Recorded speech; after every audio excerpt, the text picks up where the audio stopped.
America is the land of the free. Or at least that's what we're led to believe growing up in America. We're taught to believe that of all of the developed nations, or really of all the nations on the planet, all 194 countries on this earth, America is the only one that has true freedom. And it wasn't until I actually got on a plane and went to Spain, went to Europe, went to another country on another continent that I realized that that was complete bullshit. It is not true that America is the only free country on the planet. And not only that, but what I actually found, especially once I got the chance to live in Europe for 14 months, in the Netherlands specifically, was that in many ways, Europeans are actually more free than Americans. Bearing that in mind, in this video, I'm going to be reacting to the EU freedom that's banned in the USA. And I'm very curious to see what specific freedom this person is talking about. Because personally, just off the top of my head, you had the freedom of movement. And when I say the freedom of movement, what I mean is you can get from point A to point B in multiple different ways. Growing up in Dallas, you either get in a car or you stay where you are. Those are pretty much your only two options. You don't have the freedom to get to where you want to go.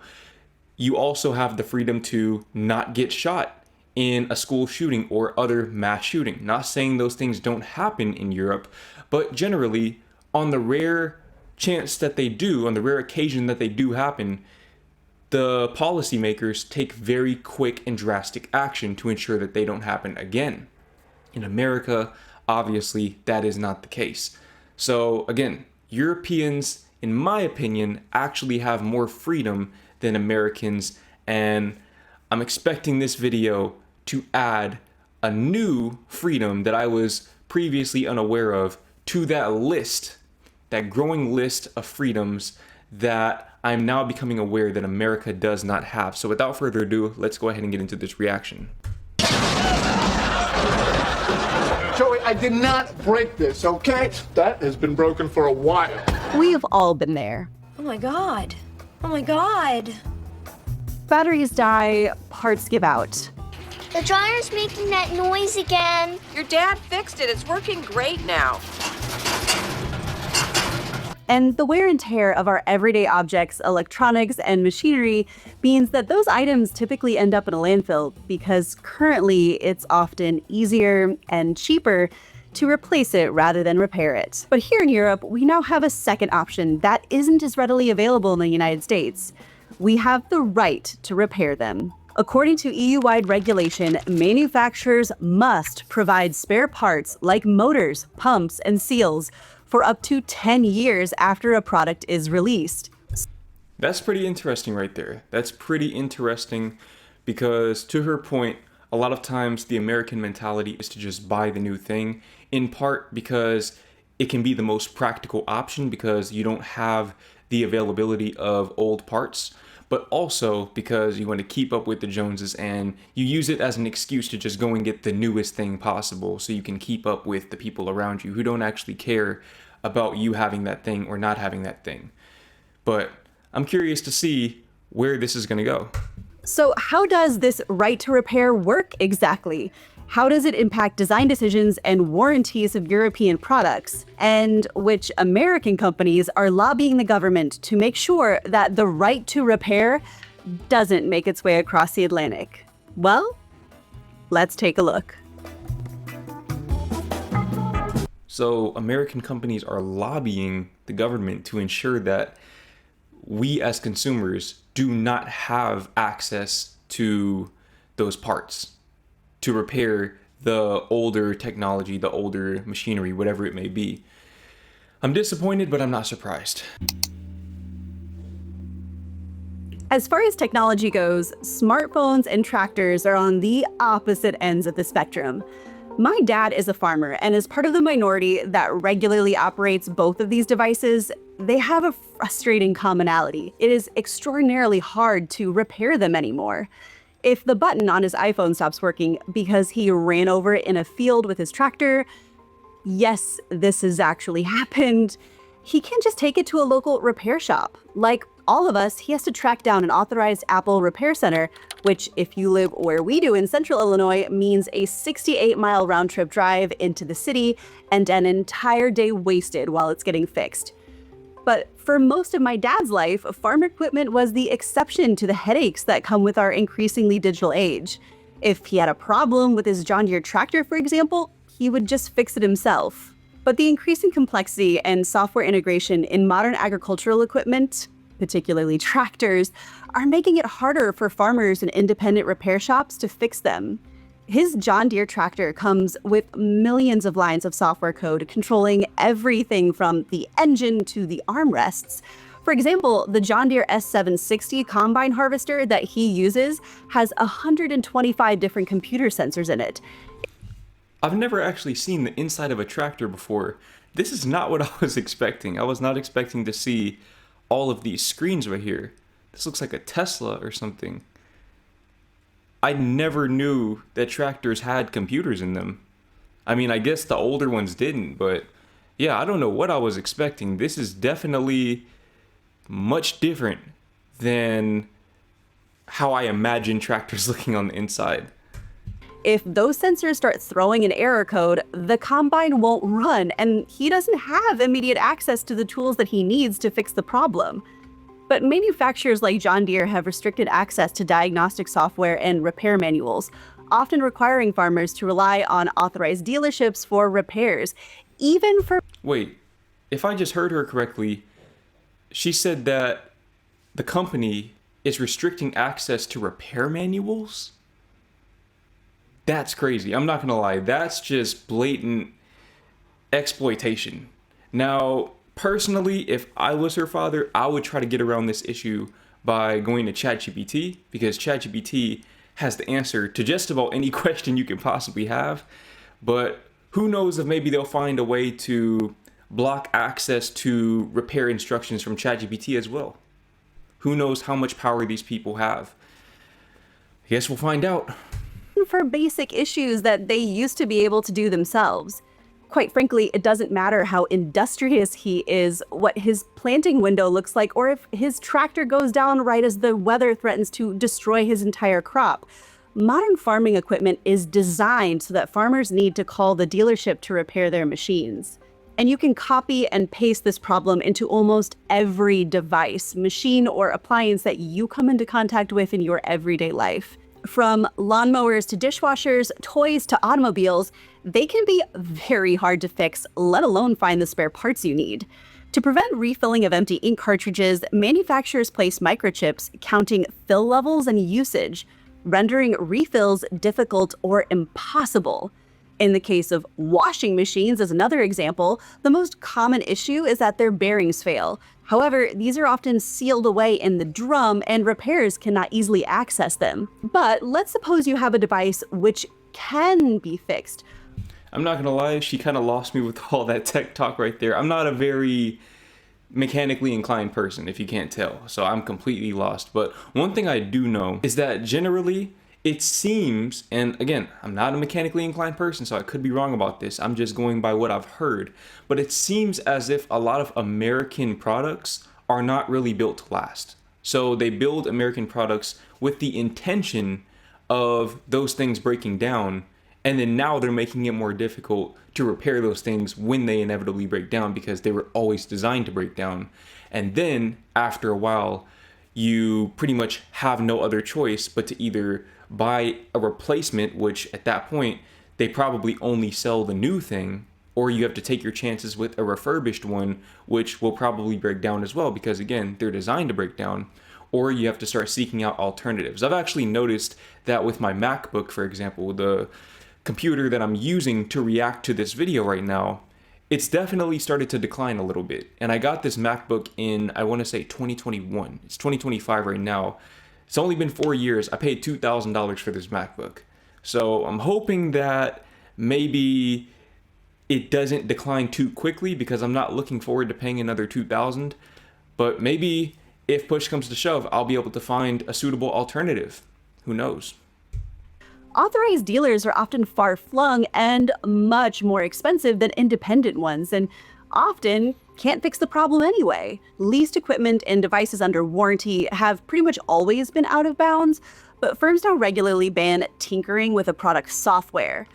In its license agreement for John Deere embedded software, for example, the company retains ownership of the software programs. It also refers to the Digital Millennium Copyright Act, a controversial piece of legislation that makes it illegal for customers to circumvent copy protection. But dodging it can be necessary to develop diagnostic tools for electronic devices. And all of these issues combined contributes to a problem that already plagues many markets. As more products are thrown away than repaired, we are adding to a mountain of waste and pollution. In 2018, Americans produced 292.4 million tons of municipal solid waste, which equates to just shy of 5 pounds per person per day, according to the EPA. To put that another way, the 5 pounds per person per day is absolutely insane.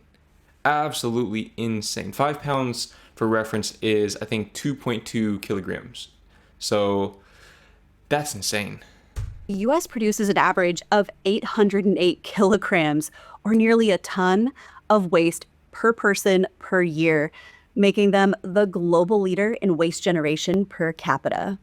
But I don't want to single out the Americans too much here, because other countries around the globe, and certainly here in Europe, have also historically had an issue with casually throwing items away that could probably be repaired as well. Even in recycling-centric Germany, where I live, the share of new appliances sold to replace defective ones as opposed to first-time purchases increased from 3.5% in 2004 to 8.3% in 2012. And this represents a significant problem far beyond the financial impacts of runaway consumerism. The ability to repair devices is also an important tool as a means to reduce waste to the environment. So, in an effort to curb waste, the EU has been progressively working towards codifying the right to repair. For example, in July 2017, the European Parliament approved recommendations that member states should pass laws that give consumers the right to repair electronics. In France, for example, they have a law about planned obsolescence, meaning designing a product for a limited lifespan. This is already an offense there, punishable by up to 300,000 euros in fines, or up to 5% of the maker's average annual French sales, whichever is higher. Manufacturers must also tell buyers how long their products are likely to last. But all of this momentum culminated with the EU Right to Repair Directive. Wait, hold on really quickly. Apple pays out over claims it deliberately slowed down iPhones. I knew it. See, I knew it. My MacBook is not just slowing down just because it's older. Because again, it's only been 4 years. Now, I have used it heavily, but 4 years, $2,000. I think it was actually $2,200. So yeah, they are intentionally slowing my stuff down, which is criminal in my opinion. Absolutely criminal, because again, I paid so much money for it. So a company like Apple, which, I mean, I have an iPhone and I have a MacBook and I have AirPods, which, by the way, my AirPods, it seems like they've kind of declined in performance as well. Sometimes they have trouble connecting to my devices, etc. But all of these things are relatively new, but they're slowing down because Apple is intentionally making them slow down. And they're not the only ones. So now, you see, I've been wanting a Tesla for a long time. I've wanted a Tesla since I was, I want to say, 17 years old. I'm 25 now. And I was actually planning on getting a Tesla whenever I get my next car. But I don't know that I really want to get a Tesla now. Not just because of all of Elon Musk's antics. I was actually going to get a used Tesla to not put money in his pockets. But, I mean, if they have the power to just slow my stuff down remotely and intentionally, I don't know if it's worth the money. But all of this momentum culminated with the EU Right to Repair Directive, formally adopted in April of last year, which legally codifies the consumer's right to repair. So what does this look like if you are a consumer here in the EU? For starters, if you purchase a new washing machine, for example, that comes with a 2-year warranty, you happen to repair it after owning it for around 23 months. Well, goods repaired under the warranty will benefit from an additional 1-year extension to the legal guarantee. further incentivizing consumers to choose repair rather than replacement. Consumers may also borrow a device while theirs is being repaired, or if it really cannot be fixed, opt for a refurbished unit as an alternative. So you won't be forced to use a laundromat or wear dirty clothes while your washing machine is being worked on. But what happens if your warranty expires? Well, this new law means there actually isn't a need to fret. After the legal guarantee has expired, the manufacturer is still required to repair common household products, which are technically repairable under EU law for a period of 5 to 10 years, depending on the product and the spare part in question. This list of legally mandated items which the manufacturer is obligated to repair is shown here on your screen. However, regulators have Okay, so we have washing machine, dryer, dishwasher, refrigerator, oven. You can honestly read all of these on your own time, but I see e-bikes here. E-bikes, automobiles, e-scooters. That's pretty interesting right there, especially the automobile part, because again, a lot of these cars with the new tech, you would think that these manufacturers, they're intentionally slowing the software down, which in turn slows down the car overall, not literally, but it just makes the car less effective and unreliable. But now they're disincentivized from doing that. And the interesting thing is that I bet that these business owners, the people who are running these companies, are absolutely livid about this, which tells a lot about their character. These are not good people. I'm not saying all business owners are bad because I'm a business owner myself, but personally, I've always been of the mindset that you should never try to make your clients or consumers, your customers, completely reliant on you and your product, unless it's a natural reliance. And even then, there's no such thing as a real natural reliance because generally there are alternatives in the market. But intentionally and artificially forcing them to stay with your company and your product, to me, is entrepreneurial malpractice. And those are the kinds of people who, in my opinion, should not be running businesses. So it's nice to see that the EU is really coming down on these people. And people will say, oh, well, this is why Europe is not a favorable business environment. Well, I disagree, because as long as you're not doing anything that is exploitative and unethical, you have nothing to worry about. So if you think that about starting and running a business in the EU, you have some introspection to do. have mentioned that they anticipate and welcome this list expanding over time. But importantly here, the obligation to repair these items is irrespective of the country of origin. If they're for sale on the EU market, they must be repairable. Full stop.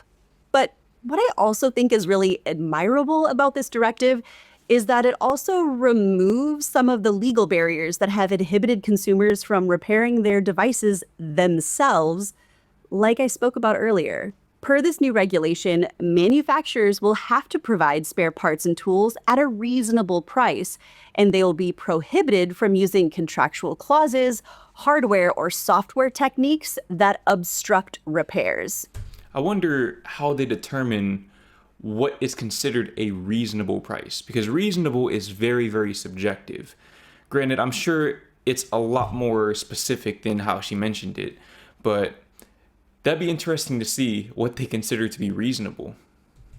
In particular, they cannot impede the use of secondhand or 3D printed spare parts by independent repairers, nor can they refuse to repair a product solely for economic reasons or because it was previously repaired by someone else. For my non-EU viewers, just a quick note here, how EU parliamentary directives work is that once the directive is formally approved by the Council and published in the EU official journal, which it did for this, by the way, in July of last year, member states have 2 years to transpose it into national law. So for my EU viewers, depending on which country you reside in, these laws may already be in effect or being worked on currently. They still have around 12 months to make the country-specific regulations. And while we're on the subject of useful products that actually help improve your agency and digital footprint, I want to give a shout out to the sponsor of today's video. No free promo. Case in point, repairing your automobile. While the National Automotive Service Task Force, or the NASTF, established an online directory for accessing manufacturer information and tools all the way back in 2001, a study conducted by the Terrence Group found that around 59% of independent repair services continued to struggle to get access to diagnostic tools and parts from manufacturers. At the same time, the share of electronic components in the total bill of materials of a car also rose, from 5% in the 1970s to over 22% in 2000. The increasing hybridization of cars brought the need for special tools that a manufacturer only shared with authorized repair services. In response to this, the first successful implementation of right to repair came when Massachusetts passed the U.S. first right to repair law for the automotive sector in 2012, which required automobile manufacturers to sell the same service materials and diagnostics directly to the consumer or to independent mechanics, just like they used to exclusively to their dealerships. But while this was definitely a step in the right direction, narrowly focusing in on the automotive sector, or just on automotive products specifically, also really tends to highlight the patchwork of systems and band-aid fixes, rather than a real comprehensive right to repair law for all products in the US. Firms argue that restricting repairs, whether by individual consumers or businesses, helps to protect their intellectual property and works on behalf of buyers. Apple, for instance, says that Works on behalf of buyers. I'm really curious to hear how they're going to try to convolute and justify this in a way that doesn't sound absolutely grimy.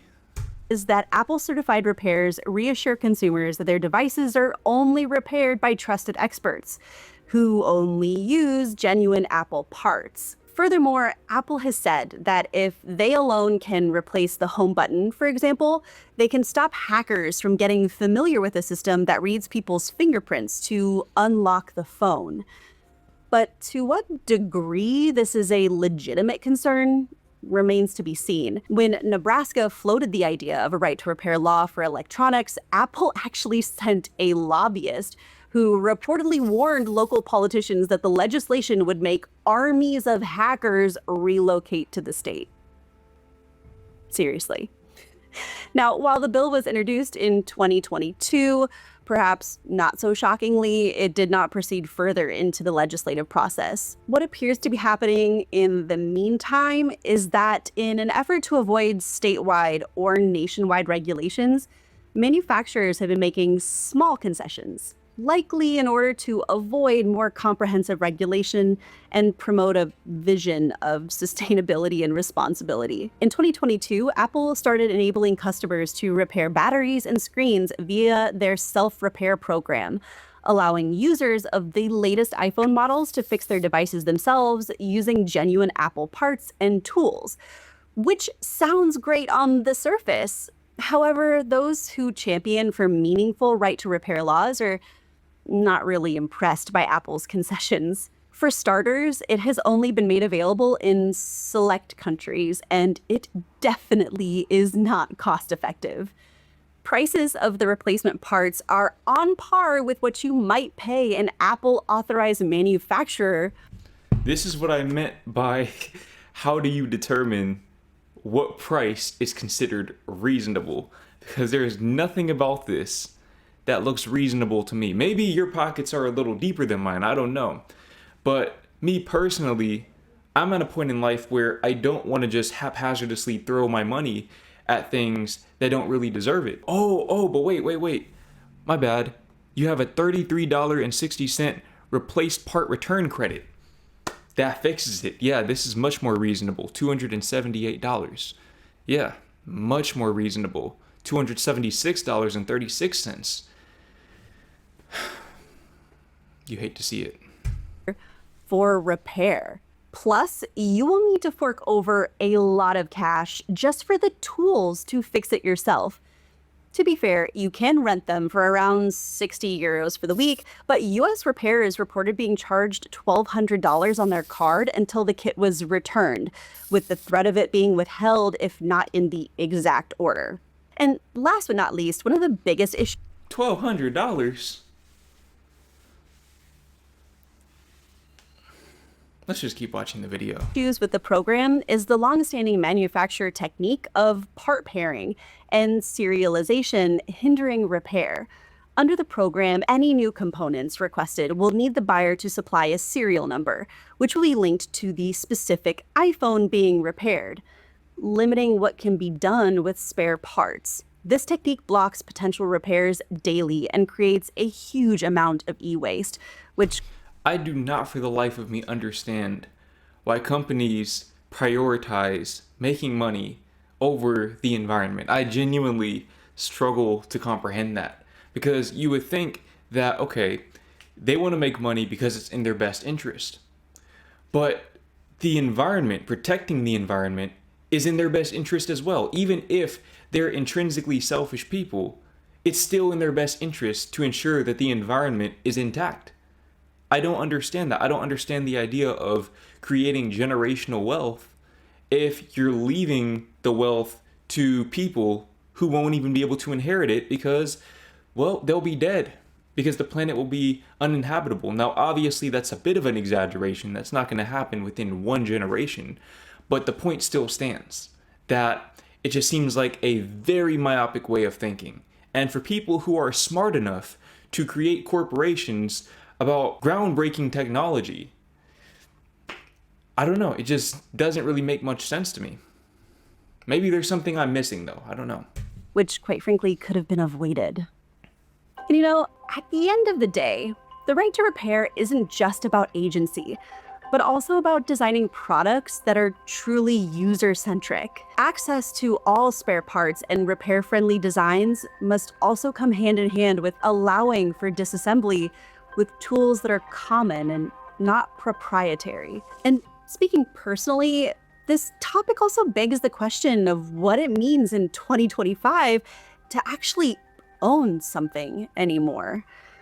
How many of us still purchase physical copies of movies, but instead a subscription or a digital download? The same goes for computer software and music, for example. In our increasingly digital age, manufacturers regularly limit what people can and can't do with the stuff they buy. Owners are often not allowed to resell it, transfer it to other devices, or mash it up with other digital goods. But companies can also limit what buyers can or can't do with physical goods, too. This can be via warranties that stipulate what normal wear and tear is, restrictions on use type, or design decisions that make the product frustrating to operate without their technicians. And so It's crazy because the American dream and this idea of American freedom is literally predicated on the idea of ownership. And as you can see, ownership is illusory, especially in this day and age when you're talking about digital things. I mean, I love that she put some B-roll of the Kindle store because I have a Kindle myself, and it's very interesting that when I purchase a book for my Kindle, I can't just, let's say, for example, if my girlfriend had a Kindle, put that same book on her Kindle as well, even though it's my book. If I bought a physical copy of the book, I could read the book and then give it to her to read as well. That's very interesting. I never really took the time to think about that, but that's definitely changing the way I see the idea of ownership in this digital age. It's really interesting that I think that the right to repair is also a topic that has really widespread bipartisan support. On the one more liberal side of things, the right to repair tries to protect the livelihood of repair shops endangered by big corporations. On the more conservative side of things, not being able to repair his tractor for my dad really does amount to an attack on the very idea of private property. I think it'll be really interesting to see whether big business will be able to prevail in holding off the right to repair laws from crossing the Atlantic and moving into the United States, or if this will be one of the rare occasions where bipartisan support prevails for the consumer. But I would love to hear your thoughts on this topic below, so please let me know down in the comment section on what you think about the right to repair. The biggest thing that I thought about throughout this video was the fact that a lot of Americans, and you might have seen the video that I reacted to recently. If you haven't already seen it, if it's not already up, then it'll be up soon. But basically, a lot of Americans are struggling to afford basic needs. And all of these little policies that you see, not just policies about the right to repair, but policies pertaining to urban planning, for example, all of these little things add up in the margins. And so when somebody has to pay $1,000 for a new phone versus, I mean, we saw $300, I still think that's pretty unreasonable for a self-repair kit especially, but versus whatever they'd have to pay to repair, that difference, that $700 to $800 difference could very well be the difference between them being able to, let's say, for example, eat enough that month and not being able to eat enough. For some people are living that tightly, financially speaking. So to her point, it doesn't really benefit anybody other than big business.